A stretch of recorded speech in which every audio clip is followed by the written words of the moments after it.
Dan Illman, Mike Beer kicking off a pick 4, a 50-cent one at that on Belmont Stakes Saturday with race number 8, the Grade 1 Woody Stevens Stakes going 7 furlongs. We urge you to play the pick 4 as well as lots of exactas all Belmont Stakes Racing Festival week long, Thursday through Saturday. Every race at Belmont, 10% winner's bonus on the exacta wager.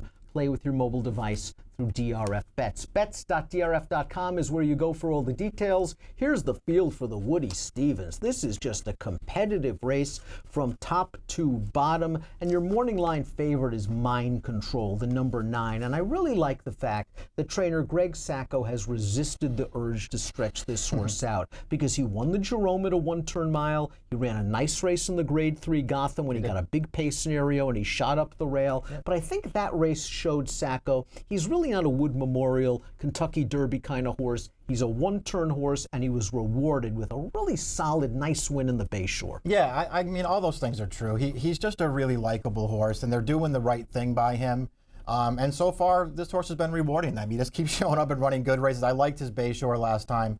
You know, much better. It felt like much better. Maybe didn't run his best race that day, but you know, Mind Control just did what he had to do. He was very game in there. He wound up at the end just being much the best in that race. And as you say, each of his last 3 races around one turn, he's just ran really well in all of them. He has a very versatile running style. He does like to be close to the pace, but if you really cook up front, he can come from out of it with a nice run, which will be our segue into our Timeform U.S. Pace Projector. There is a very fast horse in this race, and we are expecting a red bar fast pace scenario. The number 5, Landeskog. I made him an out-of-the-gate horse watch after his career debut at Oaklawn, where he set the pace hounded by 2 other horses, and then he was just ridden out into the most confident ride possible. Last time out in The Bachelor, I thought, as Andy Beyer would say, he was a mortal lock. He put away the other speeds. He opened up 5 in the stretch, and he got ran down by Nitrous. Listen, the Beyer speed figures for his first 2 starts are identical 89s.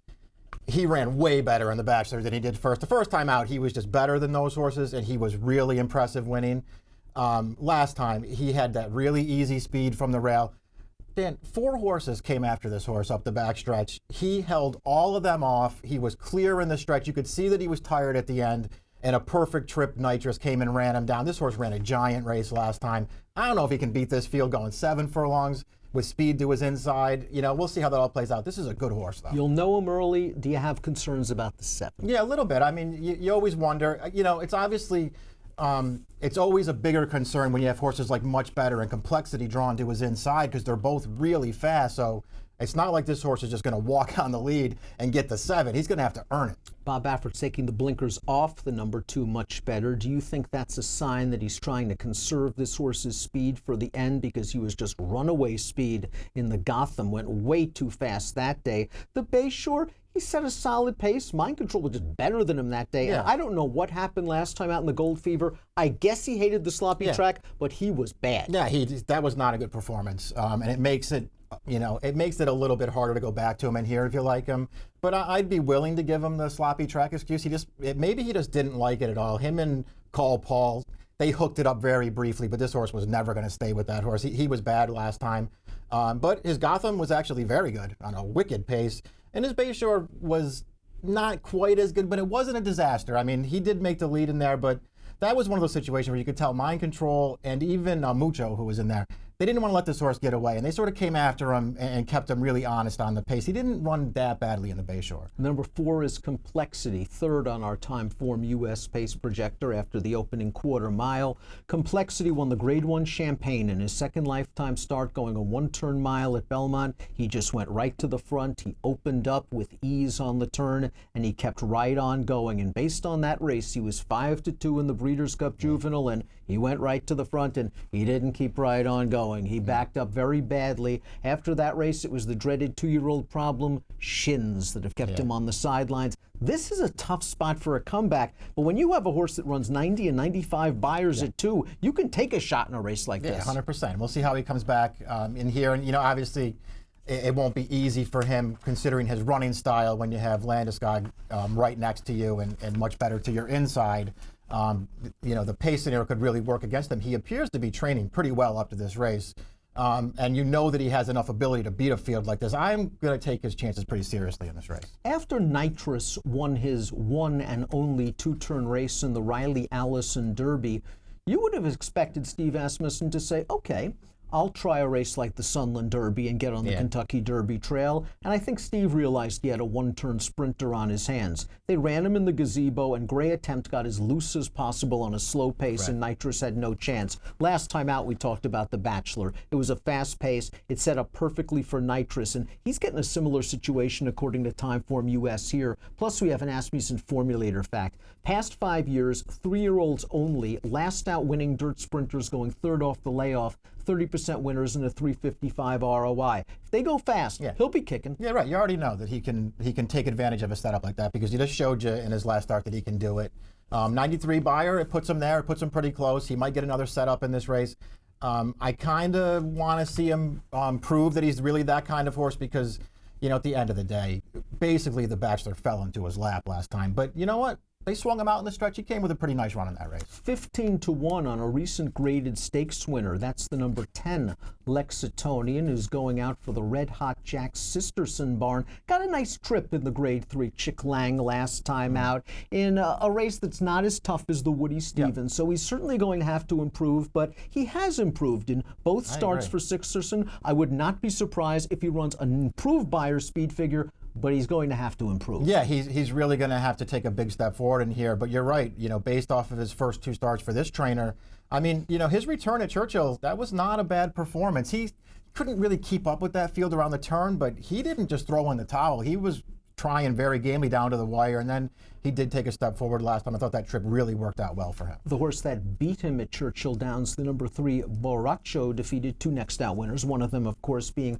Lexitonian. It was at that 7 furlong distance, and he came nicely from off the pace to win. He's now paired up 89 buyers in his last 2 races. Perhaps he can move forward into the sort of low 90s, but the problem is the buyer par for this race is a 102. Yeah, that's true. Listen, he beat the great Hidden Scroll last time. This horse has a chance in here. Scroll, well, he's got the par for this level. Surprised he's not in this race. Listen, I like this horse a little bit. I don't think he can win this race, but I like the way this horse is headed. He really seems like he's finding himself right now for a pretty good trainer. Wendell Fong has only lost once, and that was to the very good Always Mining, when Always Mining was in the midst of his big roll at Laurel. Last time out, he earned a big fig. It's the outlier. Maybe it's just simply a sign of a 3-year-old reaching his peak maturity, and he's figured it out. Something tells me the sloppy track had something to do with it, and they were kind of cooking up front. It felt like the sloppy track probably helped him. You know, that was the race where Much Better just didn't fire at all.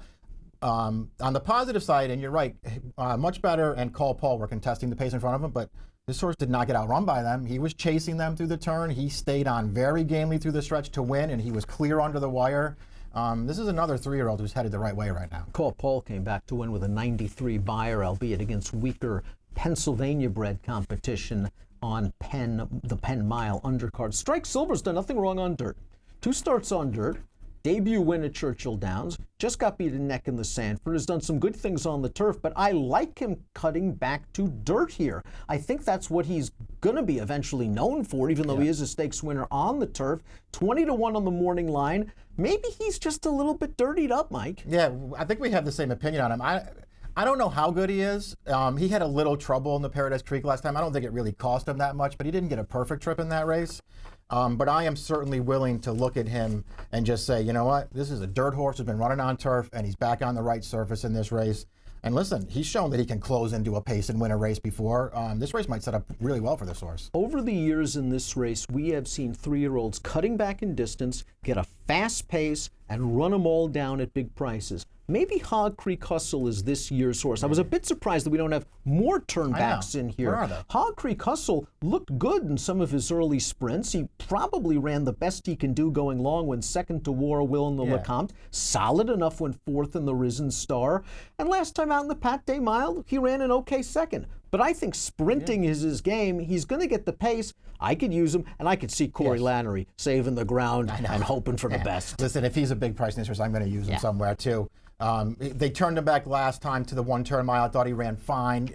You know, Mr. Money was just such an easy winner that day. But this horse did well to be second. The last time they sprinted him before that in the Sugar Bowl, I mean, they just walked on an easy lead in there. He actually did well to get second that day, or to get third that day. Let's take a look at our top selection for the Grade 1 Woody Stevens. Chad Brown is complexity, but he also has a beautifully bred Juddmonte homebred named Honest Mischief, whose damn honest lady was just a super horse in her day. Career debut at Gulfstream was good. And what can you say last time out at Keeneland? This horse was just parked out 3-4 wide on the backstretch, swept by him turning into the lane, kept to his business to win by 8. That fig looks legitimate. He's beaten a couple of next out winners. I mean, that race was faster than the Commonwealth, the graded stakes race for 4-year-olds and up. Yeah, I was suitably impressed, actually, with both of his races. I actually felt like his debut was really good. I mean, you could watch his debut and go, well, what excuse did he have to get run down in that race? But the winner of that race actually looks pretty good. And this horse, he felt like a horse who maybe needed a race leading into that. I thought he was super last time. He just came 4 wide on that field. He poured it on in the stretch. I really liked the way he won it. I know he has the rail in here. You know, that's maybe not ideal, but there's speed in this race.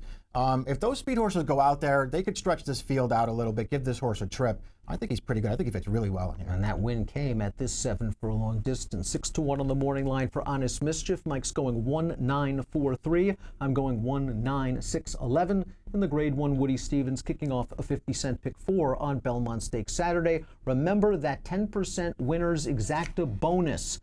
All Belmont week long, Thursday through Saturday, every race, 10% exacta winners bonus at DRF Bets.